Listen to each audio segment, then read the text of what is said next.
Yan guys, yarita na po kayong master bedroom. Yan. Bali dalawa siya. Pero siyang naka-open. Yan, nakataas siya. Dalawa siyang ganyan. Ginawa ko siyang dalawa. Yan. Yan po sa master bedroom. Yan na po yung after. Yan. Tapos na rin dito tayo sa labas ng daanan. Yan. Yan po sila. Yan. Yan, diba? Ang ganda. Tapos dito po sa room 2. Okay na rin sa room 2. Yan po, naka-open po siya niyan.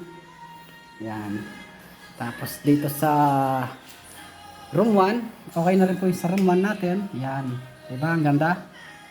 Yan. Oh. Yan po yung pinaka main sa sala. Yung pong pinakamalaki yan. Tapos ito rin po yung sa sliding door. Yan. Dalawa rin po siya. Tapos ito po yung sa may dirty kitchen. Okay na rin po yung sa may dirty kitchen. Yan. Dito na lang po sa may L-type. Pinanglas po namin tong L-type. Yan. Dahil i-andrew po namin yan nito. Kailangan naka-andrew siya. Para talagang cover yung sulok. So, mamaya po papakita sa inyo kung anong ibig sabihin nung L-type na naka-andrew. Kasi yung iba hindi nila alam yun. Hindi nila alam yung andrew. Andrew E. Ibig sabihin yung andrew andrew type. Ganun siya. Naka-andrew type siya.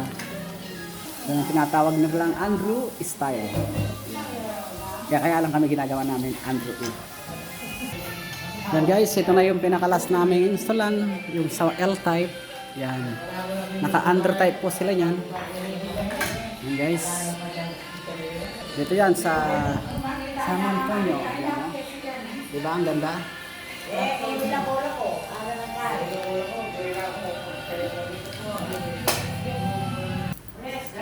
Yan guys, tapos na yung ating L-type.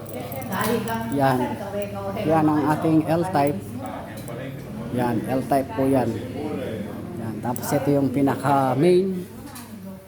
Yan, yung pinaka-main. Tapos na po lahat. Ayun yung sa kitchen. Sa door. Yan. Yan guys. Kompleto na po. Yan. It's master bedroom. Yan, ang ganda, diba? Naka-open yung isa doon sa sliding door. Yan. Yan, ito naman sa mga daanan. Yan guys, diba? Dadaan tayo doon sa may lines. Yan. Yan guys, nag-connect lang po kami ng chain dahil mataas to. Kailangan mahaba yung chain. Yan. Yan po.